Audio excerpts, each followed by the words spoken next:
All right, you guys ready? It's time to talk about episode 2 of Prehistoric Planet Ice Age. Spoiler alert going into this, just to be on the safe side. So, this episode is called New Lands, and as you could probably guess from that title, this is mostly focused on the Great American Interchange, which is this very significant event where North and South America became connected because they were not connected for a bit.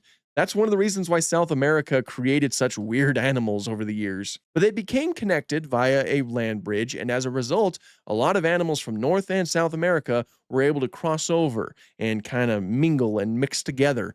It likely led to some very interesting interactions of animals that have never seen each other before, like never seen anything like that before. And so that was the focus in this episode, which I thought was awesome. I love having like light brought to such a fascinating topic. The episode starts off with the giant short-faced bear waking up from a nap. We already saw that clip. It's an amazing clip. Go and check it out if you haven't seen it. Well, watch the episode actually. It comes across a dead macrochenia that is being feasted upon by some wild dogs. And this is one of those like really like possibly interesting interactions between two different animals that have never seen anything like each other before. The giant short-faced bear, it kind of squares up with all of the dogs. It leads to some really good animation. I think that they capture the short-faced bear very well. Its immense size was really, really highlighted here, especially when it stood up on its hind legs. Just absolutely insane that an animal like that existed before. But it eventually manages to scare off the dogs, and it takes this kill for itself. A great start to this. You know, everybody likes bears, and it's a great introduction to the idea that, you know, two different continents are finally meeting each other. We also get this really cool segment where a squirrel is also exploring all of this new land that it's never seen before. And it comes across a type of fruit that it's never seen before, a cannonball fruit, which is, you know, it's got like armor protection, basically. It's got like a hard casing. It can't get into it. My wife mentioned that it was very similar to Scrat trying to like bury his nut with the way that this squirrel was interacting with this new fruit. And I had to chuckle at that. In fact, I think I gave a good belly laugh because I thought that was funny. Eventually, a giant Erematherium shows up, a giant ground sloth, and it breaks into some of the fruit, which allows the squirrel to to take advantage of that, even though at the end it didn't even like the fruit. Love the giant ground sloth's design right here. This is Erematherium. It's not stated in the episode, which is again another one of my gripes. It's simply just called a giant ground sloth. Again, it's just mostly a nitpick, but I just wish that they would specify a little bit more frequently. Anyway, the Erematherium is bald. You'll notice that it just has like sparse hair, very similar to an elephant. Now, there was a lot of thought that giant ground sloths were bald because of their huge size. There was a study done earlier this year, I think around January, that basically concluded that their metabolism likely would have allowed for them to get away with fur covering, at the very least Megatherium. Megatherium is another type of giant ground sloth. It lived in a cooler environment anyway, so it could probably get away with having fur covering it. Erematherium, on the other hand, there's still a good chance that it was bald. It still did live in a warm environment, so having sparse fur is likely beneficial for an animal that is as big, if not bigger, than an elephant. So I loved it. I loved seeing it like that in this. It's a very different way to look at an animal like a giant ground sloth, who we often see, completely covered in fur. We get to see some lovely Glyptotheriums, and yes, they are called Glyptotherium. Every time I say that, there's always somebody who thinks I'm wrong, correcting me, saying that they're Glyptodons. These are Glyptotherium. They're confirmed to be Glyptotherium, which is a different type of giant armadillo, completely distinct from Glyptodon. So just wanted to get that out there.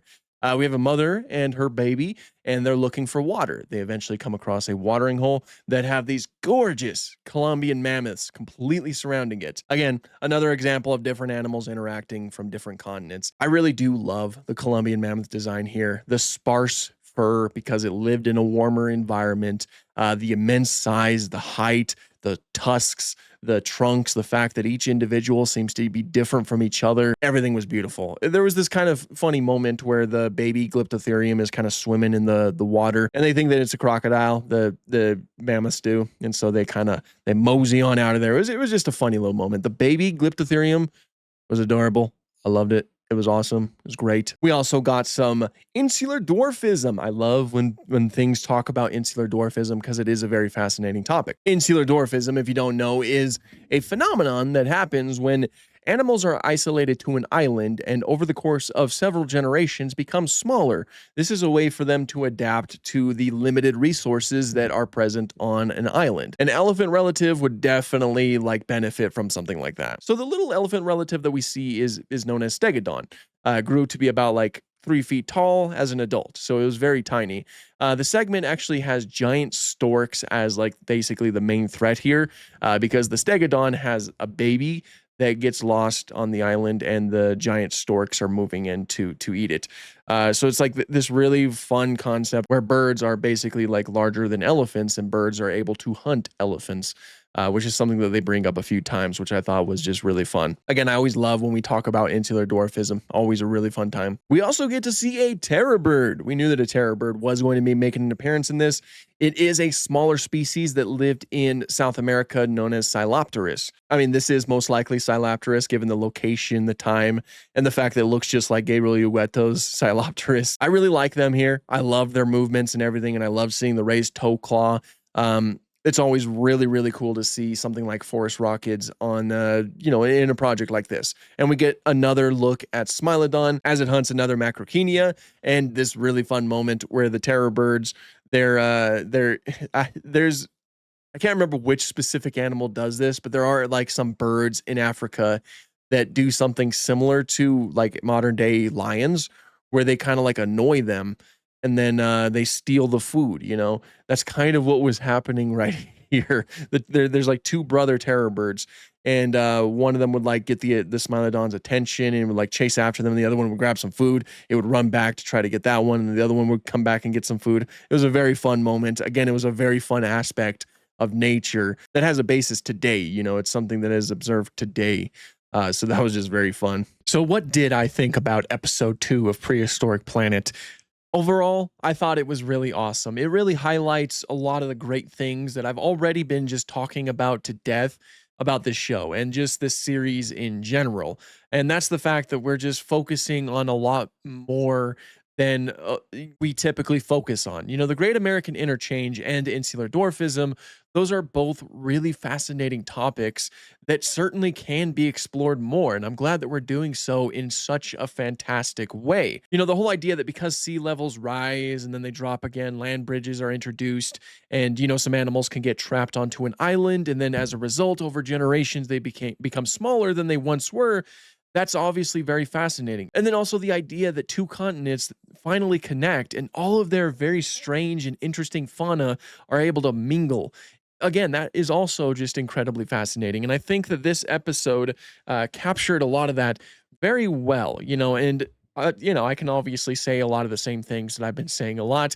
The CGI looked amazing. The animations are amazing. I'm liking a lot of the storytelling that we're getting in the show so far. And this is great. I'm loving every little bit of the show that we've seen so far. It's a very busy time for me. I'll add that part in because we're kind of like watching all of the episodes and then making reviews of each episode. But we're gonna do it, man. This is Ice Age Week. We're all gonna be hyped about Ice Age Week, and we're gonna have fun while doing it. So yeah, be sure to let me know what you thought of the episode down below, and stay tuned for the next review in this little series that we're doing. It's going to be a fantastic time because next episode is really, really freaking cool. But thank you so much for watching and have an awesome day. All right. Please have an awesome day. Please.